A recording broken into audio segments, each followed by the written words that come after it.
Enrollment.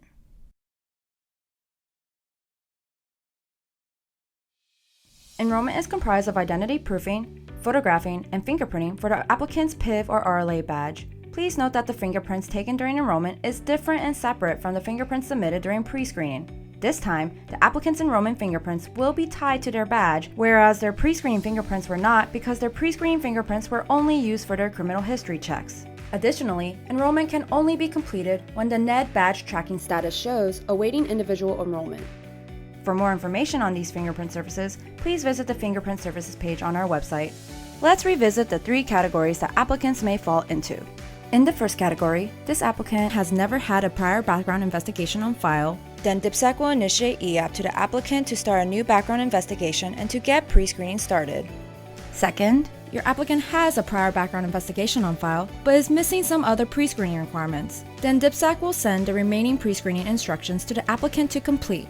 Or, lastly, this applicant has a suitable background investigation on file that has met or exceeded NIH requirements, which allow DPSAC to begin pre-screening and apply reciprocal acceptance criteria. For the first 2 categories that applicants may fall into, once pre-screening and background investigation requirements have been determined, DPSAC will send a notification to these applicants to make an appointment to complete the enrollment process. The applicant must bring 2 forms of valid government identification, one of which must contain a picture to the enrollment appointment. Please see the FIBS 201-3 PDF to view a complete list of approved identification documents. This PDF is also shared on our website.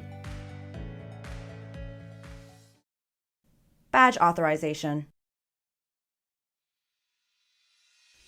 Of course, we did not forget about the applicant that falls into that 3rd category. Since this applicant already had a suitable background investigation, their background investigation requirements have already been determined, so they can complete both their enrollment and badge issuance appointments within the same day.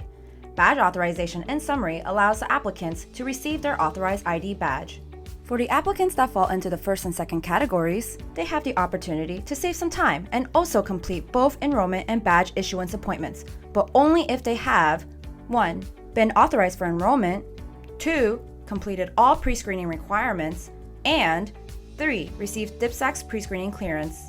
It is with utmost importance that we emphasize that this can only be done if the applicant has submitted their pre-screening fingerprints in advance during the pre-screening phase and has received DPSAC's pre-screening clearance.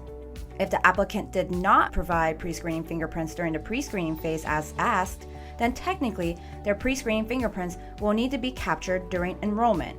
So while it may seem convenient to submit their fingerprints once to be used for conducting their criminal history check and to be tied to their badge, it will actually elongate the DPSAC process overall.